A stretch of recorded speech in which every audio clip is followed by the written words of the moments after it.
Hi, I'm Lhadon. I'm Tendor, and this is Our Nation. News and analysis on the state of Tibet.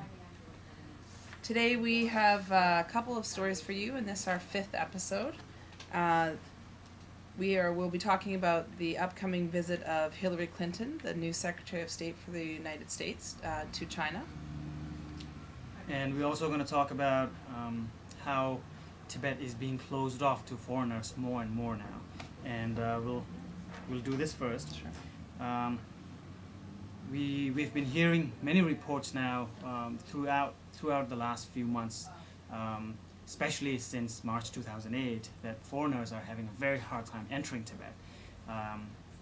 And even journalists are having a really difficult time. And here is an AP article that talks about Tibetan areas closed to foreigners. I'm going to read a little bit out of this article.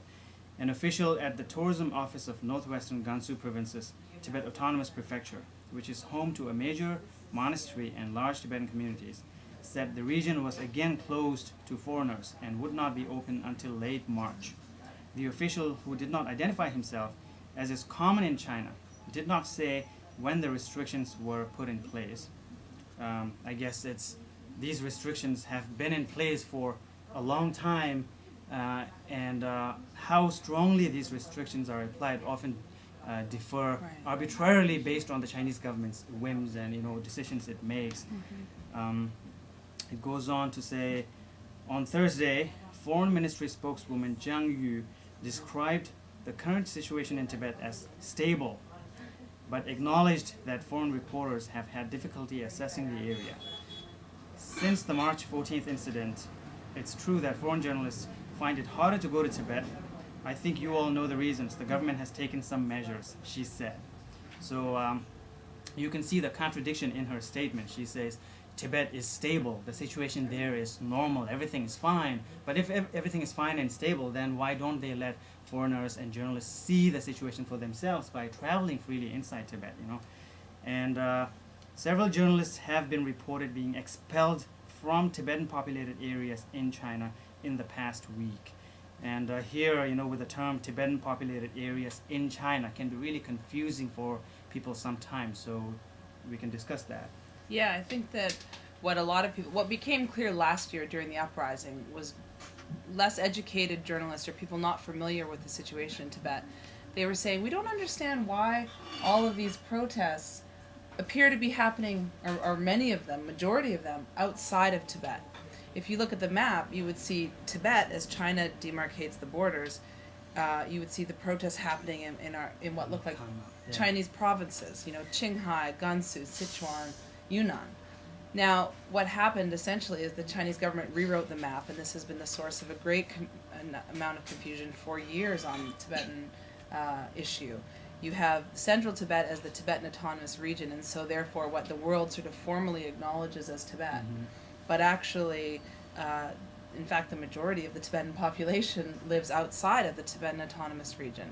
And historical Tibet, Amdo and Kham, the eastern provinces, have been almost completely lopped off and absorbed into Chinese provinces. And so when discussing where protests are, what areas we're talking about, rather than just saying Tibet, you have to be very careful to say, in Tibetan areas or in this Tibetan prefecture of Qinghai province, or it creates a lot of confusion, and I think that that's part of what the Chinese authorities were trying to do, is make it less clear for people what is the issue, and this is one of the reasons why. Yeah, rewrite history, basically. Right. That's what they're trying to do. Right, and it sort of, in a way, it dilutes the language and the way that we can, or this is their attempt to dilute the way that we can even talk about and refer to Tibet. And so one of the reasons SFT chose for the 50th, we chose Tibet, One People, One Nation, 50 Years of Resistance, because at the end of it all, Tibetans do belong to one nation, and whatever the borders that China has put up, we do see ourselves as one people. And, while there are regional differences and while there's different, historical stories and battles about the way, Tibet may have been in the past, certainly now nothing has united Tibetans more than the occupation by China. And so you can see in trying to shut journalists out and foreigners out of Tibetan areas in eastern Tibet, they're trying to close Tibet off to the world so that no one can see what happens there in the coming weeks. And basically what they end up closing off eventually is the geographical Tibet, which is kind of, historical Tibet and traditional Tibet. So it's the Tibetan plateau, that includes Kham, Amdo, Uzang, everything. So that is Tibet. The Tibetan plateau is the real Tibet. Basically. Right. So when they close off these Tibetan areas, basically anywhere they're going to go shut down, we can just safely assume is Tibet. Okay, moving along to our next story. Secretary of State Hillary Clinton heading to Asia this weekend and to China next week. I think she's there on the 20th to 22nd. Of course, this is a big trip. It's her first foreign trip, and it's to a obviously important region of the world. And certainly her meeting with China, many people are hoping, asking, pressuring the Obama administration and Secretary of State Clinton to put Tibet on the and put human rights on the agenda very prominently and from the get-go. These first meetings are important and sort of setting the tone and the agenda and priorities for the U.S. government. And in this letter, which was written by Human Rights Watch, Freedom House, Reporters Without Borders, the International Campaign for Tibet, Human Rights in China, Human Rights First, and Amnesty International, the U.S. National Network.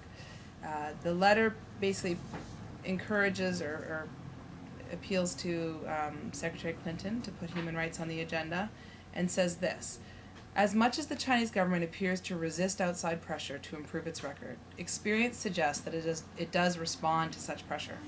American interventions on behalf of jailed government critic Hu Jia contributed to his being moved to a prison closer to his family.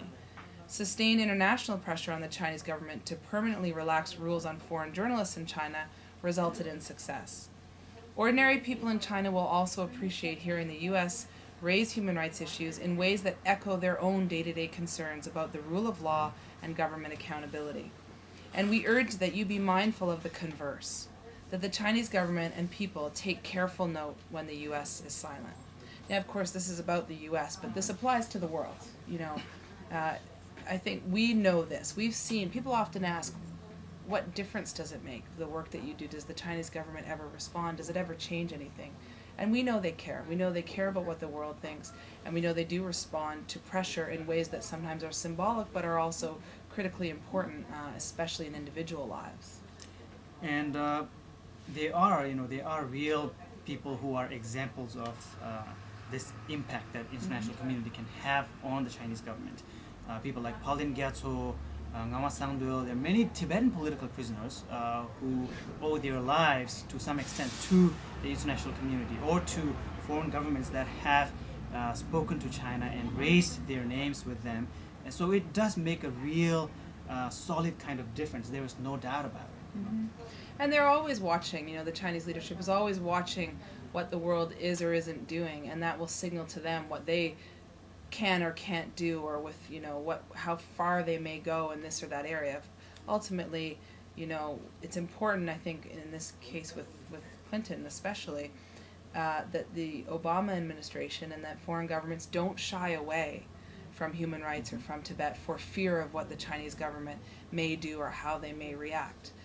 It's important to be upfront and clear with them right from the start about what's on the agenda, what does the U.S. government actually care about, or what do the American people care about. And I think in the end, this is actually, even though the Chinese government may get mad and bang the table and threaten this and that, ultimately they respect power. They respect who they are. They respect people who stand up and truly say what they believe in, and what they've done effectively is scare nations around the world into not raising these issues for fear of the reaction. And that's just not good enough, certainly not if China wants to be a part of this world in the way that they so clearly do. So here in this letter, I just want to note, Tibet and Xinjiang are at the top of the list of very important concerns: torture, censorship, but at the very top of the list is Tibet and Xinjiang, and this important collection of NGOs calling for attention and that this Tibetan issue be raised on this trip. So that's it for now. And we're running out of time, too. Yeah. So thanks for tuning into Our Nation. News and analysis on the state of Tibet. Take care.